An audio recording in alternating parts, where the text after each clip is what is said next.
안녕하세요, 드롭튜브.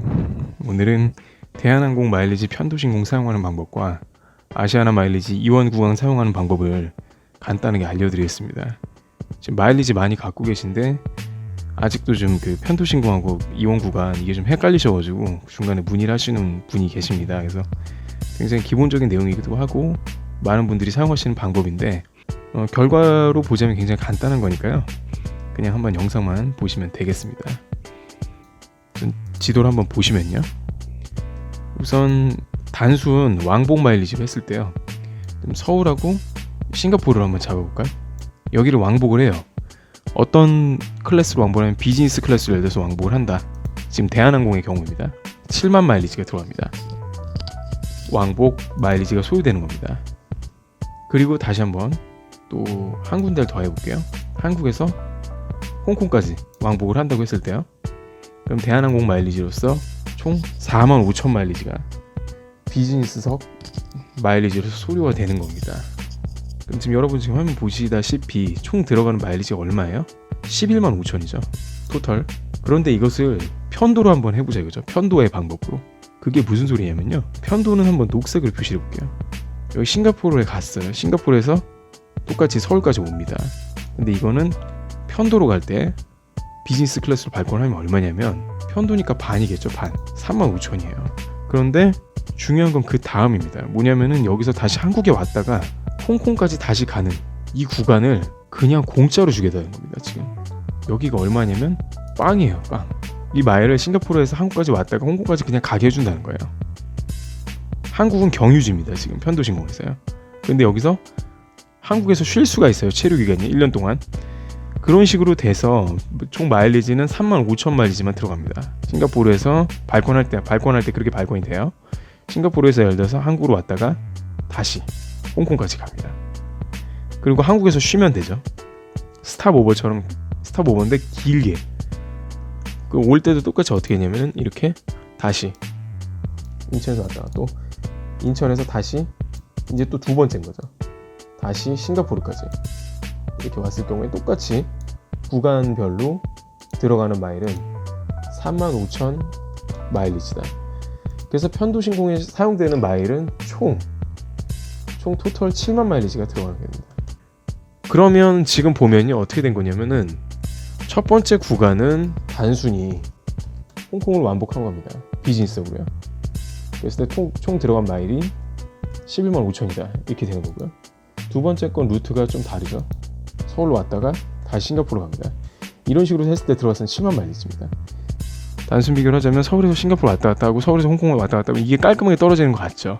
근데 두 번째 거는 처음 출발점이 싱가포르고 그 다음에 홍콩으로 가고 결국 싱가포르에서 끝납니다. 그러니까 그 이원 구간을 어떻게 써야 되는 거냐면은, 편도신공을 어떻게 써야 되는 거냐면요, 일단 편도신공은 1년에 2번은 가야 됩니다. 그럼 결과적으로 움직인 거리는 같아요. 전체가 움직인 거리는 같고 여행 목적은 다 같습니다만 이렇게 비즈니스석을 활용하시는 분들이 있습니다. 이렇게 알아볼 수가 있다. 이게 대한항공의 편도신공이고요. 그럼 결과적으로 같은 거리로 움직였는데 위에 분은 45,000 마일리지를 더 쓴 겁니다. 물론 위에 분은 서울 싱가포르 여행 간 다음에 서울 홍콩 여행 갈 때까지 2년을 쉬고 갈 수는 있겠죠. 그리고 밑에 분은 1년 안에 싱가포르 홍콩 여행을 다 마쳐야 되는 그런 단점이 있습니다만, 어쨌든 1년 안에 2번 여행 정도 계속 가신다 하는 분들은 이런 편도신공을 계속 사용하시는 게 좋다는 말씀이고요. 그리고 이제 그 다음에 아시아나 이원 구간을 설명을 해드리겠습니다. 어쨌든 그냥 단순 마일리지 왕복보다는 이원 구간을 하는 게 이득이다라는 개념에서 출발합니다. 그래서 우선 한번 보실게요. 똑같은데요, 지금 단순 왕복으로 한 거를 빨간색으로 다시 표시를 해볼게요. 단순 왕복으로 했을 때 지금 상하이에서 서울까지 왕복을 했어요. 마일리지 발권으로 했습니다. 이번엔 이코노미석으로 한다고 했을 때 단순히 마일리지를 써서 상하이로 왕복을 했다 하면 들어가는 마일리지는 3만 마일리지입니다. 단순히 서울에서 오사카를 왕복을 했다, 역시 똑같이 들어가는 이코노미석으로 했을 때요. 그래서 총 이코노미석 토탈 이코노미로 했을 때 들어가는 마일리지는 6만 마일리지입니다. 이런 식으로 발권했을 때요. 그런데 이제 이원 구간으로 했을 때는 또 달라진다는 얘기죠. 이원 구간으로 한번 진행을 해볼게요. 그럼 상하이에서 서울로 갔다가 역시 이원 구간이기 때문에 출발은 상하이입니다. 상하이에서 서울로 갔다가 다시 이제 서울에서 오사카를 갔어요. 이코노미로. 그러면 상식적으로 생각했을 때 편도는 15,000일 거 아니에요. 그러면 15,000이고 15,000이니까 그럼 여기도 15,000이고 여기도 15,000 이렇게 해서 똑같이 3만이 들어가야지 말이 맞잖아요. 근데 이원 구간으로 발권했을 땐 할인해줘 버립니다. 얼마냐고 하면 22,500 마일리지를 사용하면 됩니다. 3만이 아니고요. 그러니까 7,500 마일리지를 디스카운트 해주는 거죠.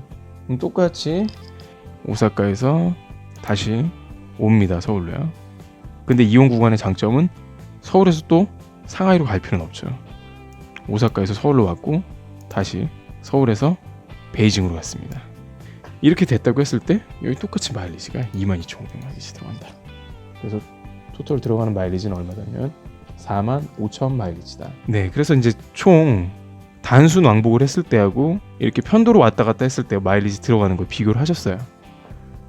6만이고 45,000이니까 15,000이 디스카운트 된 거잖아요. 결과적으로는 15,000이면은 한국에서 중국, 한국에서 일본, 동북아 지역을 한번 편도로 갈 수 있는 편도 티켓이 한 장 더 디스카운트 되는 겁니다. 물론 아까 말씀드렸듯이 편도 티켓의 단점은 발권한 1년 내에 그거를 반드시 다 사용을 하기 때문에 1년 안에 여행을 2번 가셔야 된다는 게 그게 단점인데 뭐 요즘에 1년 안에 여행을 2번 가시는 분들이 많으니까 마일리지도 많고 이러면 이런 식으로 활용을 해서 계속 연결을 시킨다는 거죠.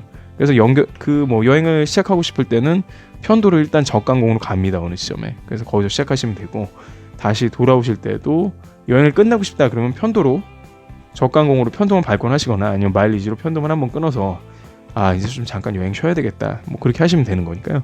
이게 이제 기본적으로 대한항공의 편도 신공 그리고 아시아나의 이원 구간 발권 아주 기본적인 얘기였습니다만 마일리지 많이 갖고 계시면서 이렇게 1년 안에 2번 여행 가시는 분들 활용하셔서 마일리지를 세이브하셨으면 좋겠습니다. 얼마든지 구간, 유럽, 미주 그 구간별로 다 활용을 하실 수 있으니까요. 마일리지가 많으시면 한번 적절하게 잘 활용하셨으면 좋겠네요. 트래블 튜브 오늘 여기서 마치겠습니다. 감사합니다.